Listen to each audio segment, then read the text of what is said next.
this recent 10-year film, we released it on New Year's Eve or Christmas Eve, and there wasn't a whole lot of promo leading up to this. And I remember opening the studio app one day, and it was a 10 out of 10.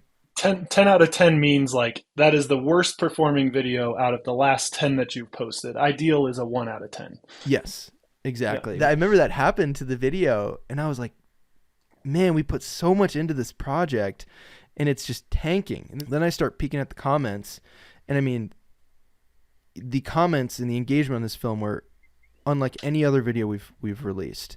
People were talking about tearing up during the video. Like, I cried watching it for the first time. And, there's just all these people are so impacted by the film. And it was a really important lesson for myself to not so much measure like the objective stat or analytics of views as the metric.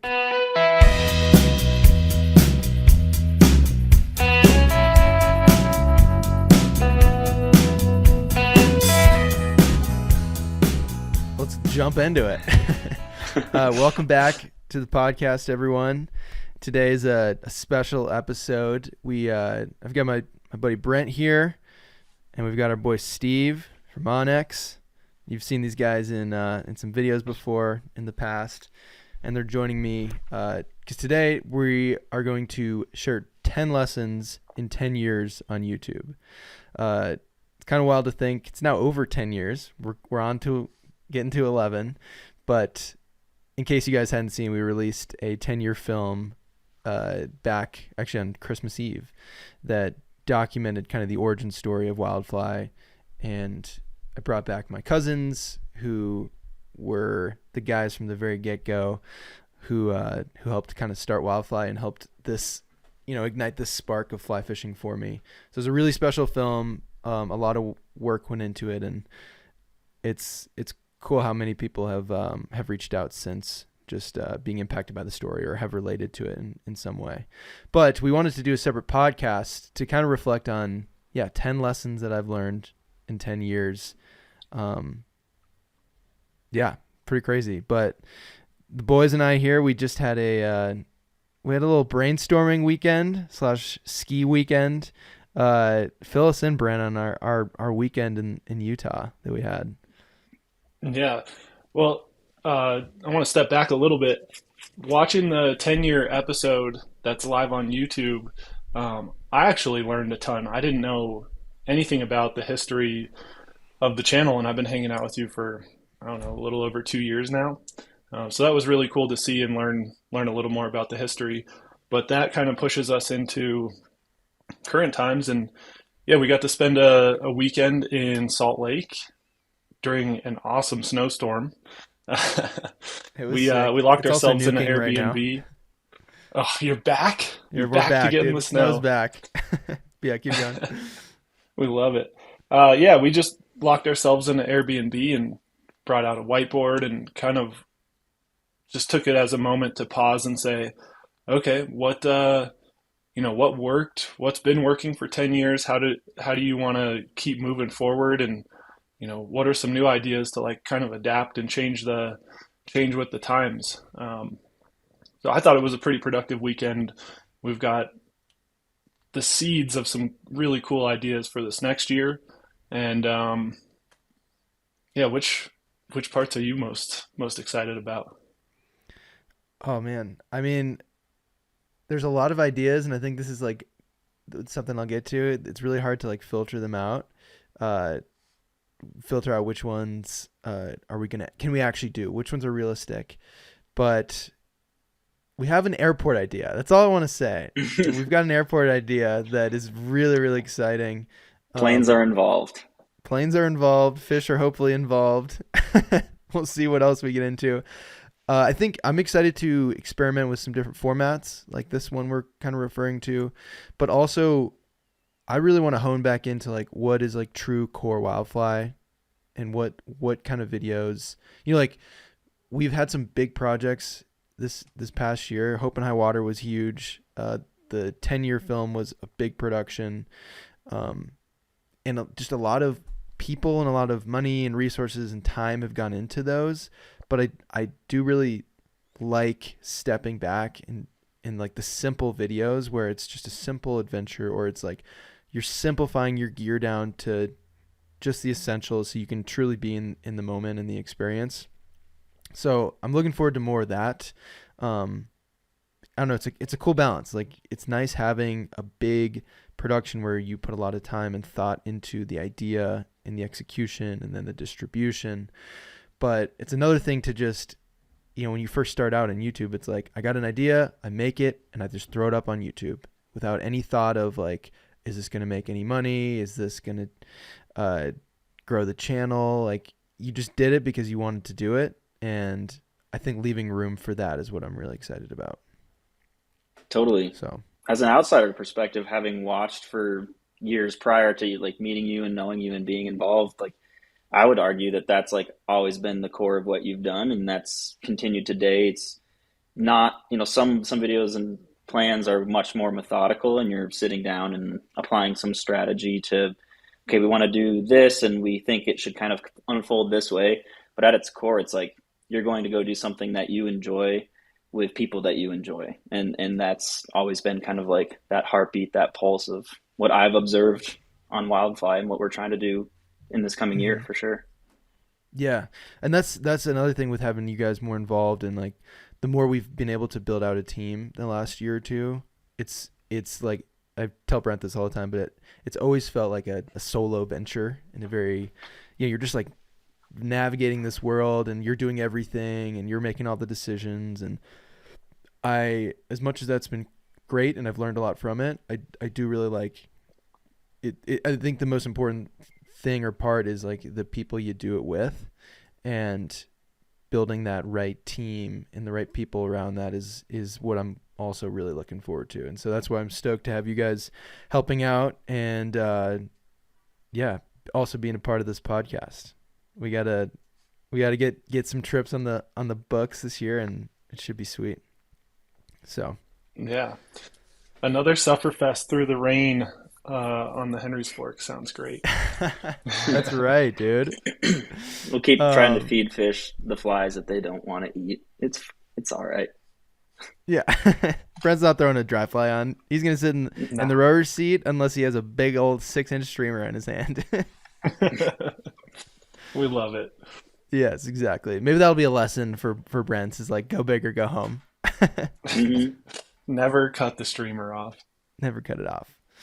Well, I'd say let's jump right into it. I guess before we jump into it, I do want to give everyone a quick inside on what's going on right now. I'm working on the Alaska film, which we shot back in September, and we brought Jesse along, who's one of the subscribers. He won the subscriber giveaway, and I've been picking through the footage and starting to put the story together, and just like very early stages of the edit. But it's so cool when you go back into an edit like this, from a trip where Will Phelps was there and he shot most of it. So I didn't even like see most of the footage until now. Like, I'm seeing it for the first time. It's like this gift that is in this surprise, and I'm getting to like go relive the trip. And so I didn't realize how good the footage was and how cool the story is. So for everyone listening, be paying attention, and I guess we'll keep you guys up to date when that project releases, but hopefully in the next month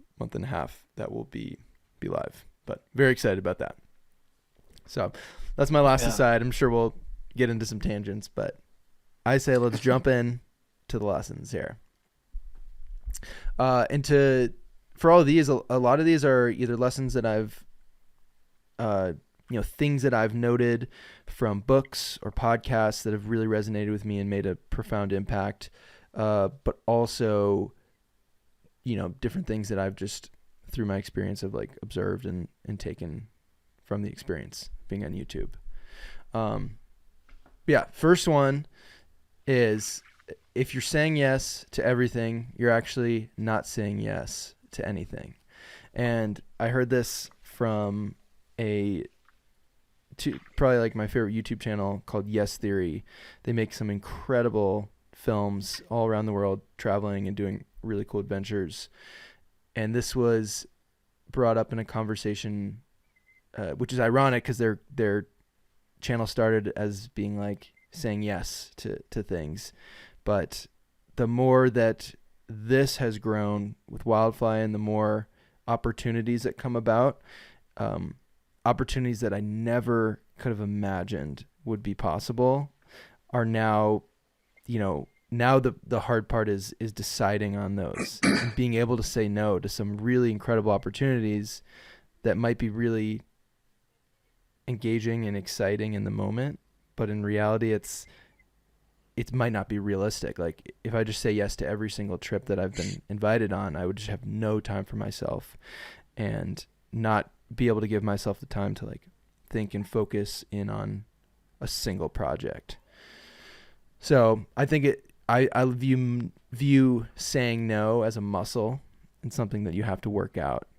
And it can be tough to say no, especially to close friends or people that you admire or brands that you admire. But in a lot of cases, it's the most important thing to learn how to do, from my experience. Yeah. I don't know.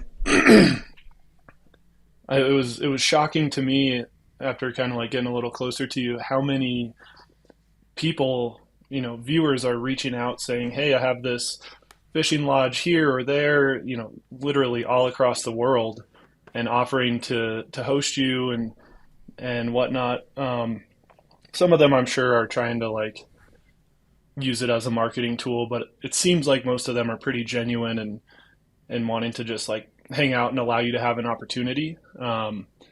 And thank you to everyone that has reached out and offered. But like you're mentioning, there's hundreds of them. There's only, so many weeks in a year, 52 weeks in a year.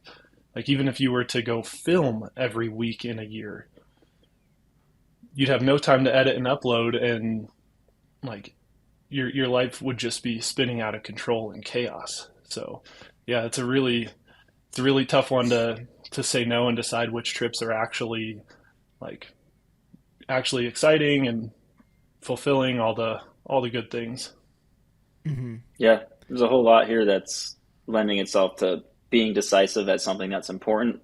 Getting choice angst is totally a thing. Getting burnt out by saying yes to everything is absolutely a factor. And yeah, you just end up not being the same content creator like that people have come to know and love. If you were to just take on every opportunity, maybe it'd be a quantity over quality thing.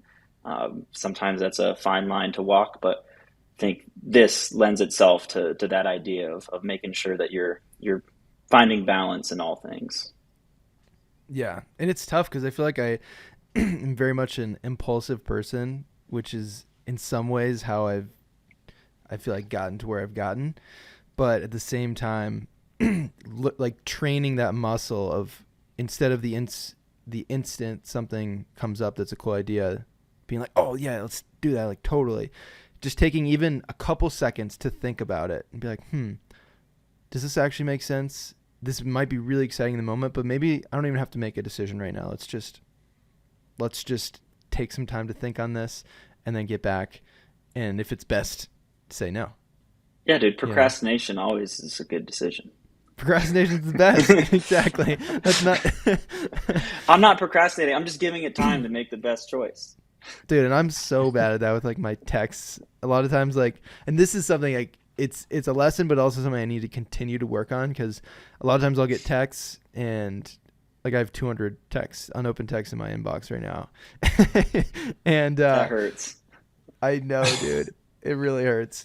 But a lot of times I'll see something and I'm just not in a place to respond, and I'll do it later, and then it's just pushed off, and then I forget to text someone back from however long ago. But so take your advice, but don't take your advice. Practice maybe making decisions, but also thinking about them. Yeah. I think in that case, just like making a decision and to either respond, and if it's an opportunity, say yes or no, or just like don't answer it if it's not needed to be answered. So yeah. Some of this comes back to the work that we did when we did our planning ski weekend, where coming up with some sort of decision-making matrix or criteria for what's going to be valuable for you is going to help with some of that choice angst, or at least say, well, here's this like wad of opportunities, and it's like growing continually. But if I have this filtering criteria of like, these are the things I've decided are valuable to me or worth my time. And this applies to not only making decisions for somebody's like personal business or career choices, life choices, but down to just creative, fun things as well. Like if you decided this is what's valuable to me and how I want to spend our limited free time. Everyone's trying to figure out their own work-life balance. Like that can be helpful for that too, not just, what videos are we going to make in the coming year? What projects are we going to take on? Yeah. Yeah. I mean, I think to come full circle with that, it's like really the whole, like the most important part of this is like about yourself and your well-being and your life. And I think in so much of this career, it's just been like, go, go, go. Yeah, we'll do this. Let's do that. Putting so much emphasis and priority into the YouTube videos, the trips, the work, that not giving myself enough personal time to be like, who the hell am I actually? What do I actually want in my life? And I think in the last year or two, I've started to be more intentional, especially in the last year, of taking the time for myself to think about some of this stuff. Where are we headed? Like, why are we doing this? What do I want through, in my relationships or in my life or, with my career. So all good stuff to think about. I think at the end of the day, taking some time to think and then make your decision is the big one. Clear out those unread texts. Clear them out. I know that's 2024 goal right there. Get this thing to double digits. The next one, I got this from another one of my favorite YouTube channels called Colin and Smear. They cover the creator world and interview YouTubers and other creators and filmmakers, musicians, and just get to kind of pick their brains and hear the ins and outs of other creators, which has been really helpful in my journey. But what they said is, you're not working on a YouTube channel, you're working on yourself. And I thought this was really key, because you think that you're trying to build this YouTube channel. You think it's, this, the videos and everything, the craft that you're working on. But a lot of times you're just figuring out your balance, figuring out what you like to do, what you don't like to do, and figuring out who you like to work with, figuring out what tendencies you have. And I think reflecting on the 10 years, I've like learned so much about myself, having to go through, making videos and editing and hearing myself on camera and being like, oh, I didn't need to say all that. That was so long-winded. I can just condense it. And a lot of editing is really just like filtering your thoughts and into a concise manner. So I think that one really resonated with me, about just hitting, working on yourself, essentially. That's kind of the driving force behind it all. Yeah, deciding maybe you don't like nymphing, maybe you just want to throw streamers. Exactly. Scottie, yeah. Being on YouTube, a platform where like literally I could go, and by the end of this conversation, like I could go set up a YouTube account. Like that's pretty daunting. Like you would say, it's extremely saturated. And Brent, I think it's something that we've talked about and noted, is that like you kind of feel conflicted between like, do I take a certain strategy or something like that? But working on yourself and being authentically yourself is how you're going to attract that audience that is like, you're being 100% you, and that unique perspective creates the great storytelling that people are attracted to. And I feel like that's something that you guys noted at the film premieres recently. Totally. Yeah. Again, more of an outsider perspective than Scottie, it seems to me like Wildfly has just told authentic stories. There's not been any like forced, overly produced stories that get distracting. It's just, hey, I want to go fishing. This is like some reflection I had while I was fishing. Let's make this into a story and share it with everyone. And it seems to resonate quite well, because we're all tired of seeing like ads that are Hollywood produced and, fake made stories. It's just like, show a well-told, authentic story. Seems to work well. Yeah, people want to see the real stuff. They want to see who you are, and they want to connect with people.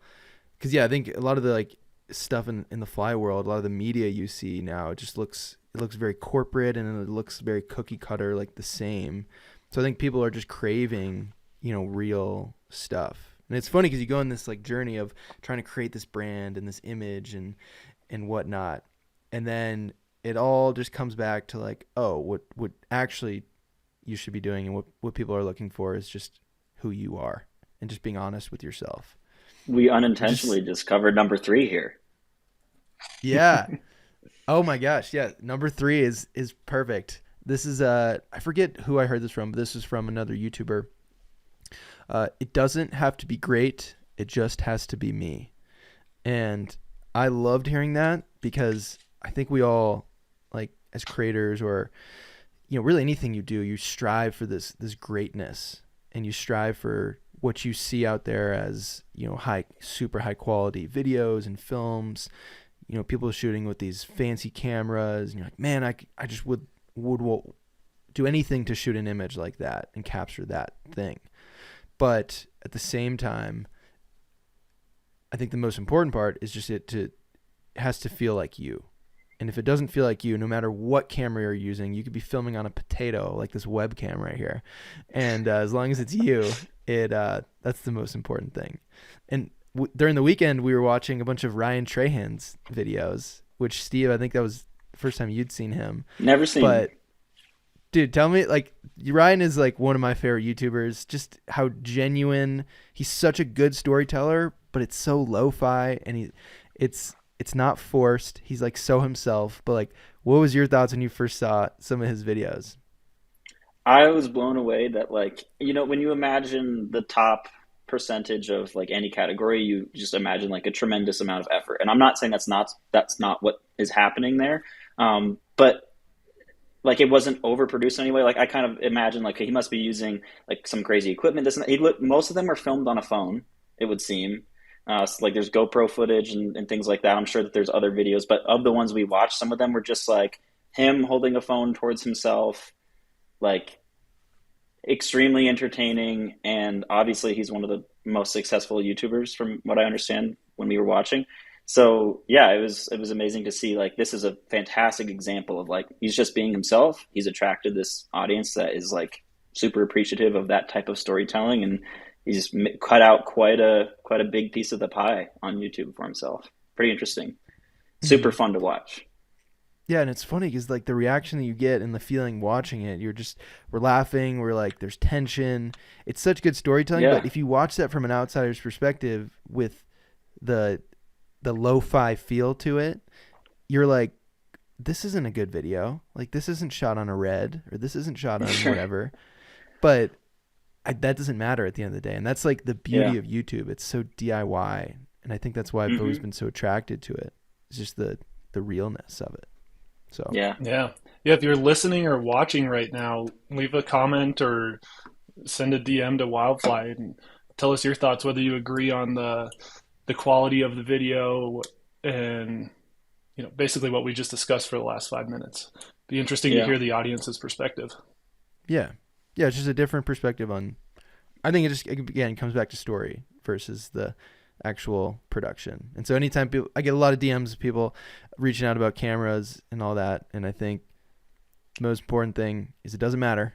There's a bazillion cameras out there you can use. Just figure out one that's in your budget, figure out how to use it the best you can, and just start chipping away at trying to use it, and you'll eventually get Nobody to cares about that. They just want to see you catch more and bigger fish. Yeah, exactly. That's all they really care about. Yeah. Are you going to catch a big fish this year? Dude, but I think also to tie this to fishing, I think there's like sometimes division in the fly fishing world of like, oh, nymphing is stupid, or tightline nymphing is this, tenkara is that, dry flies are for nerds. I think it doesn't matter. Like, some of the fisheries are put up on a pedestal, like the bonefish or the permit or whatever. But at the end of the day, if you love going and fishing your little pond and it gives you joy that has bluegill and you like doing that, like, there's nothing wrong with that. And share that. There's no shame in sharing that with people. So I think a lot of times when you're getting started, you think you got to fit into a certain team, but I don't think that's the case. Speaking of team, we'll go to number 4. You can't. What a segue. What a segue. We're going to get real good at segues by the end of this. So you can't do everything. Find the right people to support you in your endeavors. Like we were referring to earlier in the podcast, I think it's so important the people you surround yourself with, not only for growing a business or a YouTube channel, but also for who you bring on a trip. I've been on plenty of trips with people who have bad attitudes or, they're just not the right fit for the group, and they really take down the whole experience of the trip. Because with fishing, you're going to go through, on pretty much every trip, you're going to have times where it sucks and you're not catching anything and you're trying to put the pieces together, but nature is not helping you out. And in those moments, you have to have the right people around you to like keep the energy high, keep the morale good, and keep moving forward. So I think that's obviously a big goal we talked about this past weekend, was just continuing to grow the right team around Wildfly and around what we're doing. So Yeah, the trip, the group morale on any fishing trip is such a big part of how you remember the trip. We went out up in Idaho and got rained on the whole night while we were camping on the river, but we found a way to laugh about it and still have an awesome fishing session late that night while we were getting dumped on. So, yeah, group morale. Definitely pick your friends or who you're bringing on the trip wisely. yes, amen. And I think off of this too, another thing I was thinking about is I love to fish, but I think at the end of the day, like what I really like is just fishing is a vessel to get out to these cool places and to spend time with friends and good people and like really just connect on a human level with people. I think that at the end of the day, I think that's like the biggest thing I'm craving when I go fishing. Obviously you want to catch a fish. Like I want to catch a bonefish. I want to catch, a big brown trout on the Henrys on a salmon fly. But at the end of the day, I just really what I'm actually going to remember, like you were saying, Brent, is like the people who we're hanging out with and spending time with. So, but it's good to have the objective. It'd be pretty weird to just drive up there to go hang out and talk to each other. Yeah. Yeah. You just wait till you have the 50 fish day, Scotty, and things will change. I don't need any of you guys. Then you'll be like, you know what? I actually think this is just all about fish count. No friends on a hatch day. Yes, dude. That needs to be a t-shirt. No friends on a hatch day. Yeah. Steal from the ski world. Wonderful. Do you guys have any other thoughts on that? I guess we kind of summed it up, but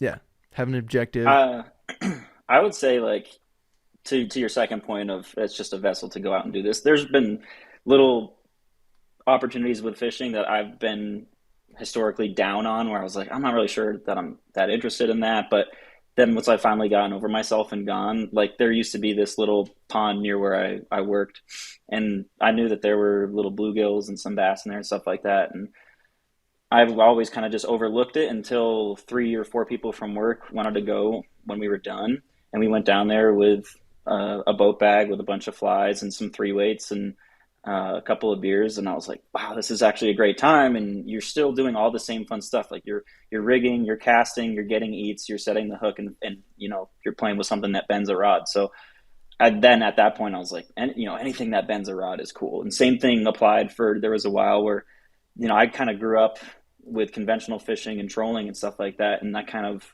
drifted out of it, wasn't super into it. But then I realized that like hanging out on the boat and playing with all the variables and messing with your depth and temperature and speed and getting to be around the people in that environment, like there are cool things to find in any of these little pockets of opportunities in fishing. It applies elsewhere too, but specifically with fishing, it's totally the people you're with and the objective that you're trying to solve together. It's a fun puzzle no matter what you're doing.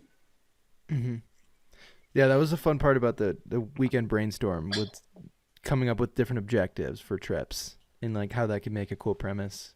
So yeah, that's great. All right, moving on. Number 5.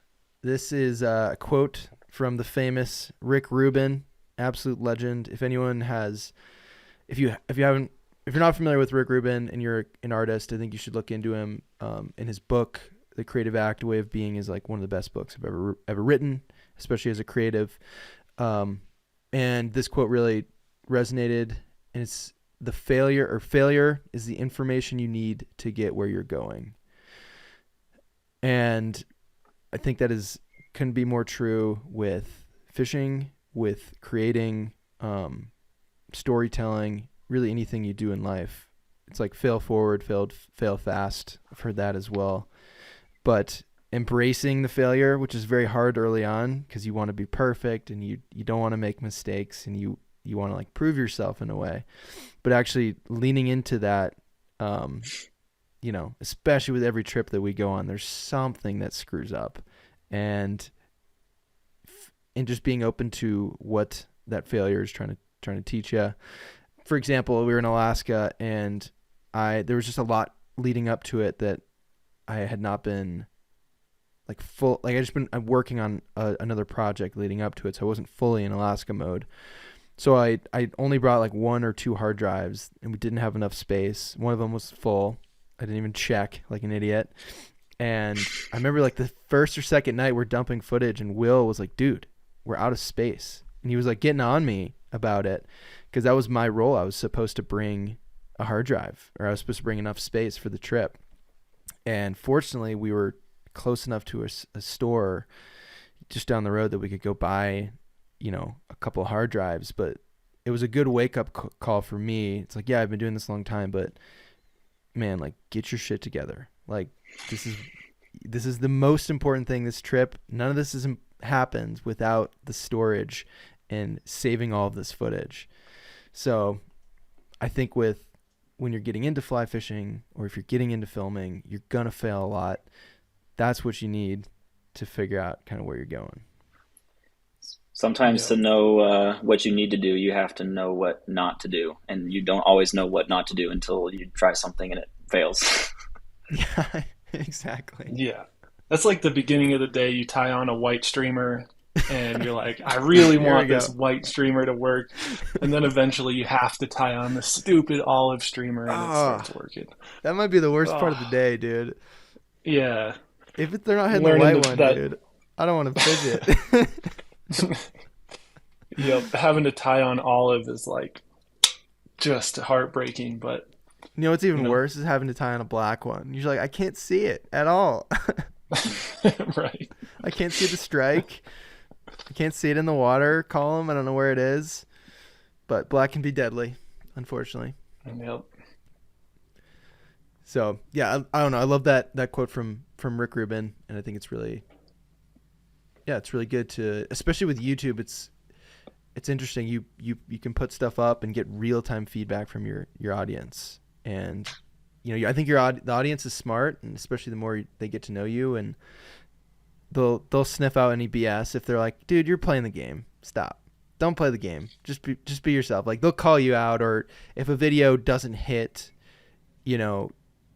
there's a reason for that. I think a lot of times people can be very judgmental towards the algorithm, right? Which, sure, it has a huge part in distributing the video, but a lot of times it's good to reflect on, what could I have done differently in this process to make it perform better, or make it resonate better with the audience. So moving on, number 6, this, I actually just thought of this while we were recording, and this is from a book called Steal Like an Artist, another book I recommend anybody read if you're a filmmaker, creator, anyone who's just like looking to do something, creative craft in a way. And even anglers, I think, could take a lot from this, but the quote is, good artists copy, but great artists steal. And I think at first there's this, when you first get into filmmaking, for example, I'll bring a real life example to me. There's a group back in the day called Montana Wild, that I was really inspired by. I'm sure you guys are familiar with their work. And I remember at the very start, I was just trying, like, all I wanted to do was make Montana Wild videos. And I just tried making videos that looked just like them. And we would get certain shots, you know, on the river and be like, oh, that was a Montana Wild shot or whatever. And I think, you know, early on, like, there was this feeling of shame, like you're copying somebody. But I think what I've learned and what's really important is inspiration is like the best way to improve your craft. If you copy and only try to make a Montana Wild video, then you're just always going to be known as the next Montana Wild. But if I steal from Montana Wild, I steal from Jimmy Chin, I steal different elements from all these people that I'm inspired by, then you put that together and that's creates something that's original. And I wish I would have read that book and known that earlier on, instead of just trying to, I mean, I think you intuitively do that. You take inspiration, but it's a huge thing to steal different things and not feel bad about taking different elements from other creators and other people inspire you. And I think the same could go with fishing too, like taking tactics from different guides you fish with or people, you know, stuff like, you know, you're really dialed with nymphing, Steve. And when we go fishing, you know, you're like, you know, I don't nymph as much. Don't associate me with that. Don't put that out there. I'm not putting you in a box. I'm just saying. But yeah, there's different things we can learn from each other, like how to fish a bobber from Steve. Oh, come on, man. How to catch a whitefish on a nymph from Steve. From Steve. You know. happy to help. Happy to help. This actually does remind me from go ahead. the music world, hearing a quote that was like, in a failed attempt at sounding like your heroes, you sound like yourself. Strong. Not that I'm trying to take away from like the nymph bashing thing that's going on here. You can continue that if you'd like. I just wanted to put that out there. Dude, that's really good though. I like that. Cover that wound up with another quote. Yeah. That was the Flex Seal just on the tub of leaking water right there. Just, that's a lot of damage. We're gonna patch that one up. I swear I've fished a dry fly before. That's how I started. All my rods are 10-foot 3-weights. I don't know what to tell you. Oh, come on. That's a trout spade. I'm just kidding. Yeah. I'm just trout spading. Yeah, we're learning how to throw ignorantly large streamers from Brent. And only throw that the whole day. I'm saving the fish. I don't want to catch them all. Yeah. He's a conservationist. Like, I guess, Brent, especially from your experience working as a rep in interacting with a lot of different anglers, do you feel like there's certain moments or certain things that you remember or have taken from other anglers and other people that have like helped craft your fly fishing game, essentially? Yeah, for sure. I mean, like, not that I'm some great fly fisherman, but everything I know about fly fishing is from someone else. I like never went by myself. It was like anyone that would go fishing with me, go fish with them and learn something. Put it in the toolbox. Put it in the box, dude. Keep growing the toolbox. It's never ending. That mental filing cabinet, just fill it. Yes, dude. And then just close it and only remember the part that says throw big streamers. Yeah. Forget about this. Forget about that. This is you. Streamers right here. Stay home. Home base. Exactly. Yeah. Yep. That's great. So number 7, this is from one of my favorite bands, 21 Pilots. I've always just like admired their originality and like the world that they've created with their music. But they talk about this analogy of like popping your head out of the ground.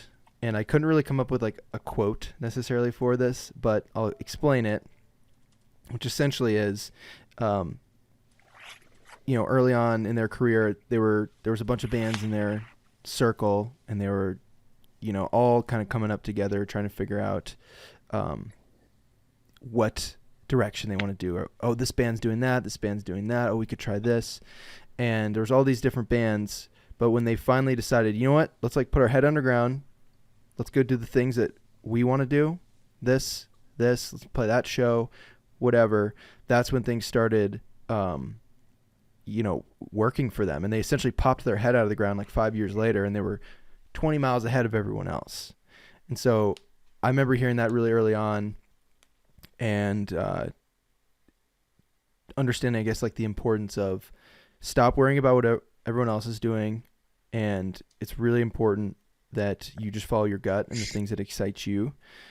And because that's truly what is going to make you the most fulfilled, and also what the audience is going to like. They're going to like what you want to make. So for I think any creatives out there who are looking for a direction, they're trying to look at different people in their field, like their YouTube sphere or their people in their industry, and see what other people are doing that's working.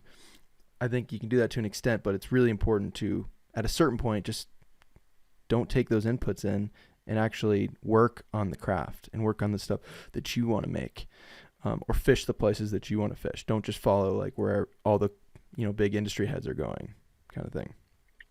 How does that fit? So, good artists copy, great artists steal. This next one is kind of, the it's opposite of contradictory. that. Yeah. So what, you just basically like take your few good ideas of inspiration from your favorite artists and then go back into the dark editing room and work on it for however long and then come back up and look at it? Yeah. It's funny. They do kind of contradict themselves, but I think it's more so it's the importance of like honing in on your craft and honing in on something and not letting other people's inputs impact your decision, more so than, you can still take inspiration from people, but if you're constantly just looking for approval of, am I doing what they're doing? Okay, that's working for them, I'm going to go do that. Or this person's doing that. I think it's like taking in the inspiration, but also at the same time doing your own thing.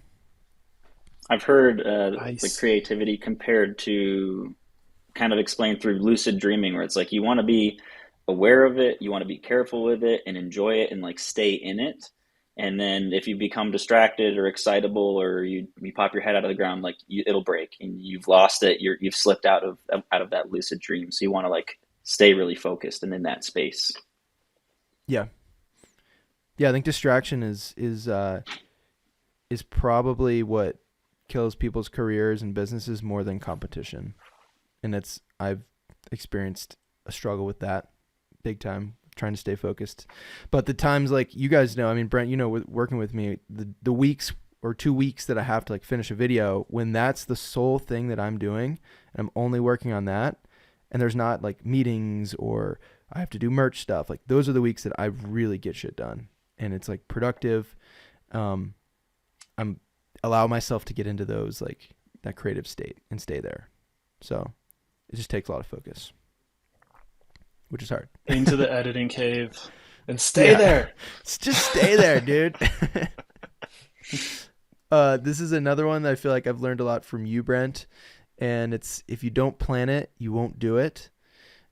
I think I found, funny enough, up until probably last year, I didn't really use a calendar. I was just kind of flying by the seat of my pants all the Time is a time. construct.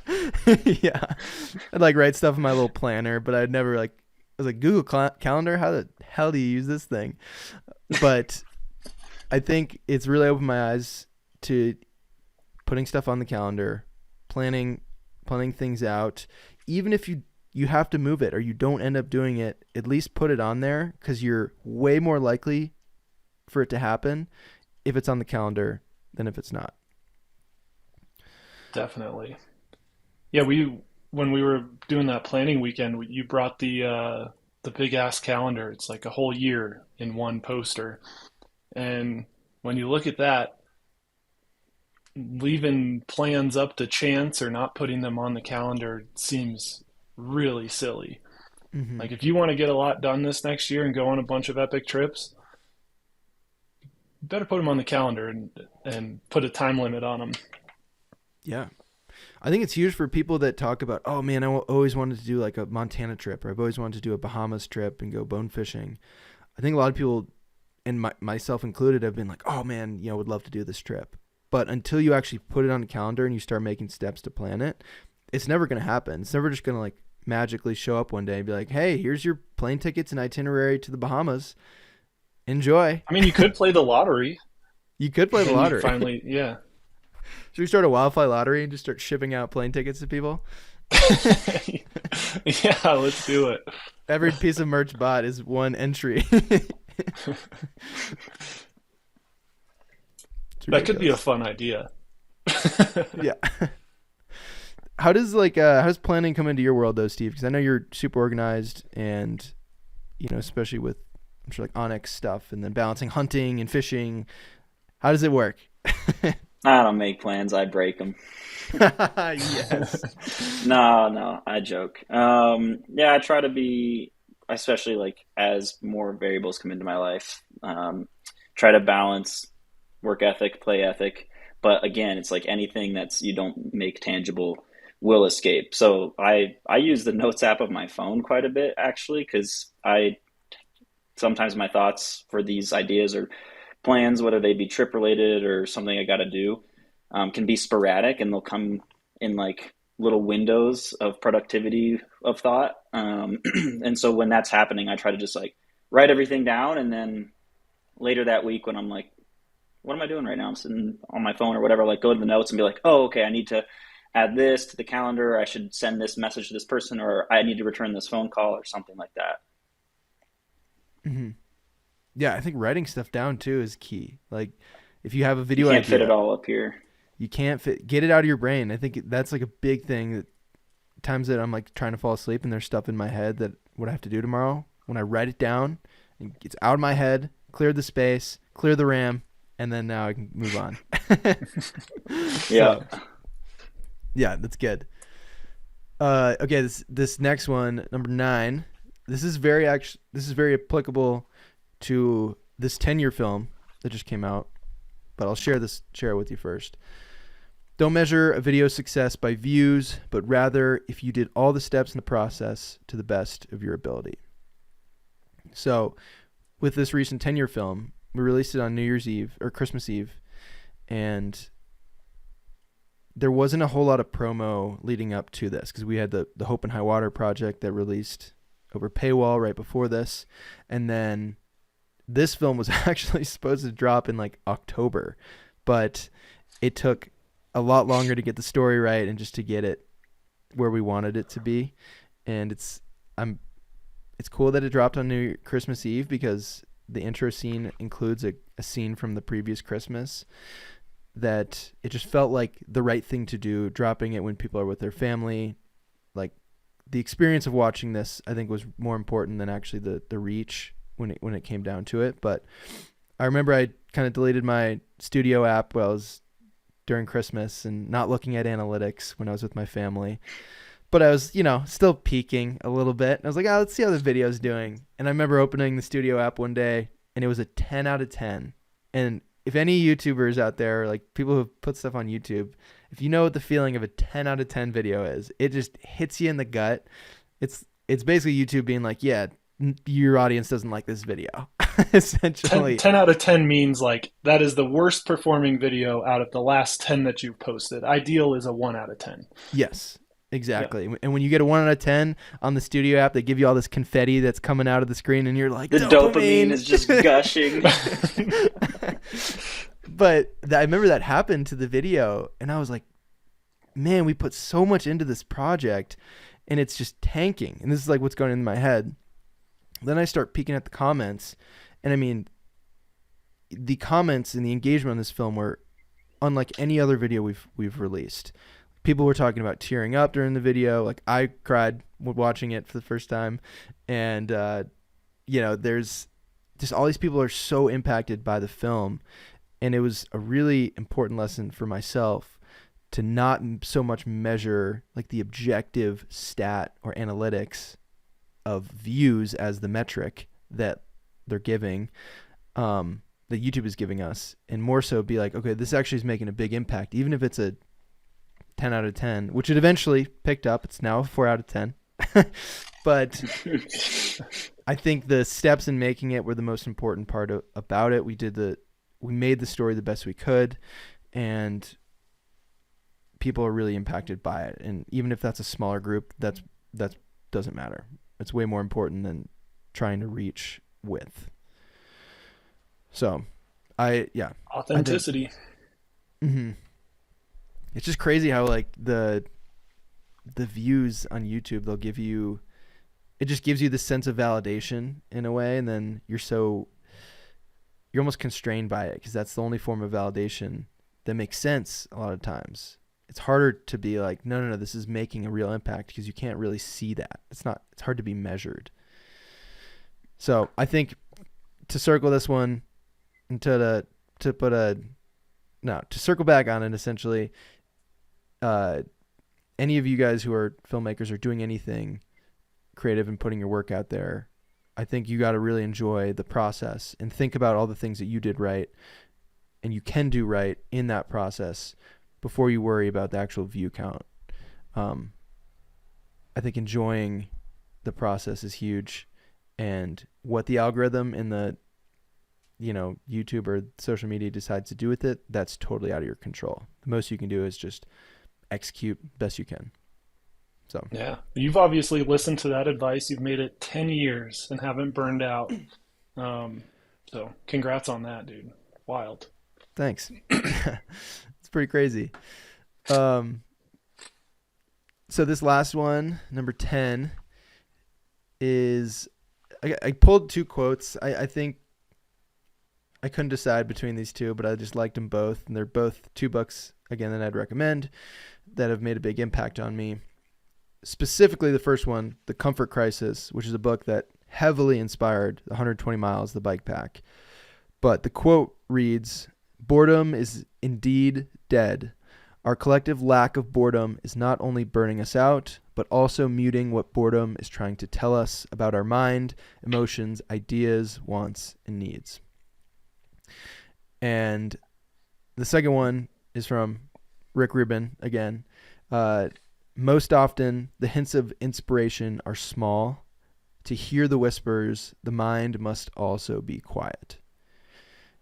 And I think the biggest thing to take away here is really just the importance of having boredom in your life. It's something that has completely disappeared from our world with constant, phone that you can pick up and you can be distracted. There he goes.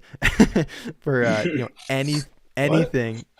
Oh, Brent? Oh, what's up, dude? No, I'm not doing anything right now. You texting me? Yeah, exactly. But we're just, I found for myself, like, not giving myself the time to think and just be and sit with my thoughts, which can be really hard sometimes. That is often where some of the best ideas come from and the most clarity comes to me. It's so easy for me to, like, whether it's like asking a girl out and you're resisting it, or if it's like posting an Instagram, caption or a video, it's easy to just jump over to Instagram or jump over to YouTube and just like swipe the boredom away, essentially. You guys check those DMs, dude. You got those Wildfly DMs. Not a whole lot of ladies in the DMs in Wildfly, dude. Oh gosh. There's like 8% female audience. But if you're out there, maybe she's out there. Maybe she'll message me. Scottie, this reminds me. Do you remember?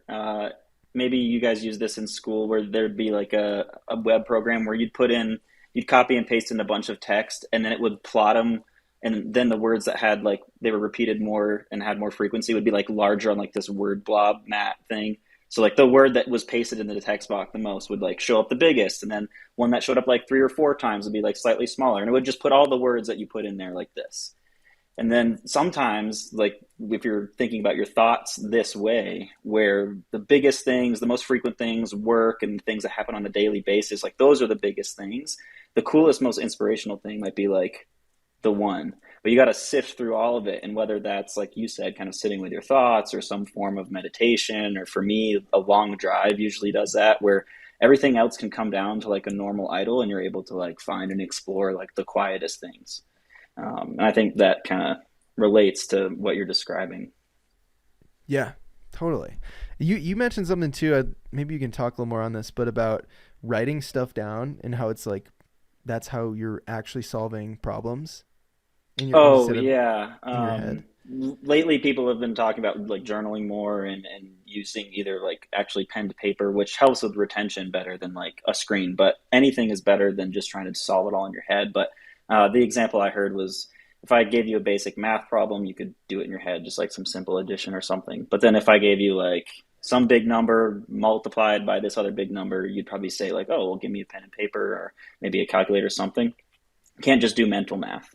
Well, that's just numbers. If you think about like everything that you've experienced and all the decisions you're trying to make and just your life and what's going on up in the noggin, like to do mental math on that is certainly impossible. So writing something down is a great way to like sift through, find everything from the biggest, loudest thoughts to the smallest, quietest ones, and like either find inspiration through that for creating a video or a solution to some problem that you've been dealing with, or learning a little bit more about yourself even through doing that.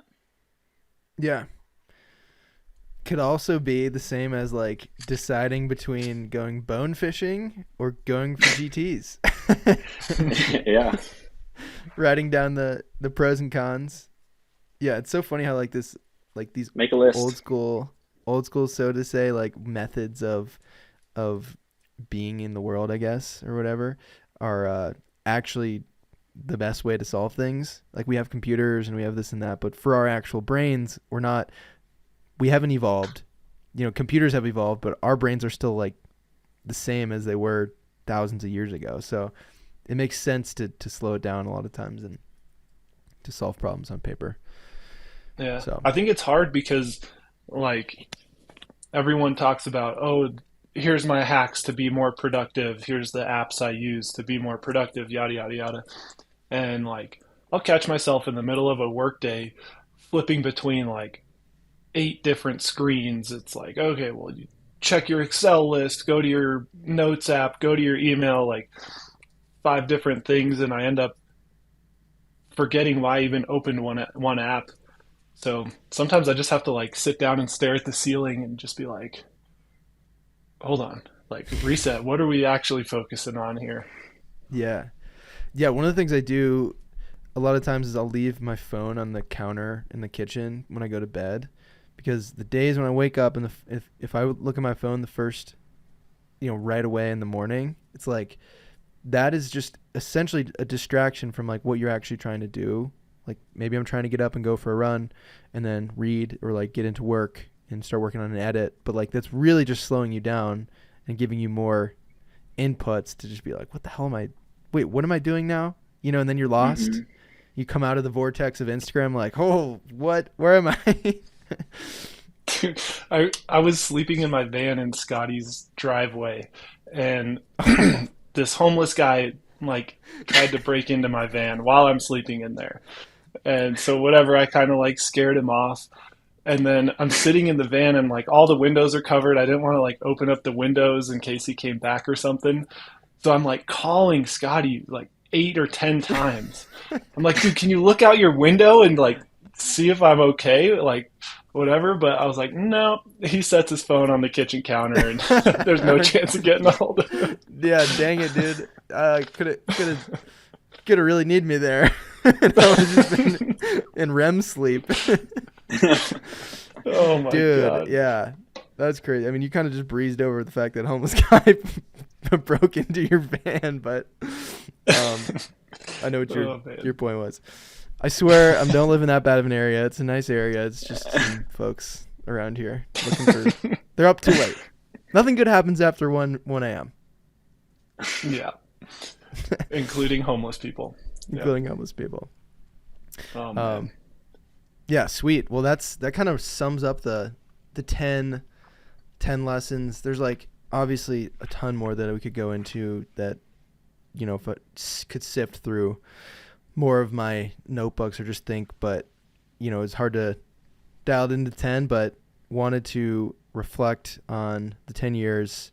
Thank everyone for being a part of this journey. Thank you guys in particular for being a part of this and helping out. your parts. And yeah, it's just fun to talk through some of this stuff. Some of it's not totally fly fishing related, but I think a lot of it can be related to fly fishing and just overall for people's life. So hope you guys enjoyed this. Hope you took something away. Do you guys have any closing thoughts before we wrap her up? Lock your van doors. Ready for 24. Lock your van doors. Amen. Sweet. Well, thanks, fellas. Appreciate y'all hopping on, and we'll see you guys in the next episode. Go check out the new 10-year film if you haven't already. So, peace. It's a good one. See ya. See ya.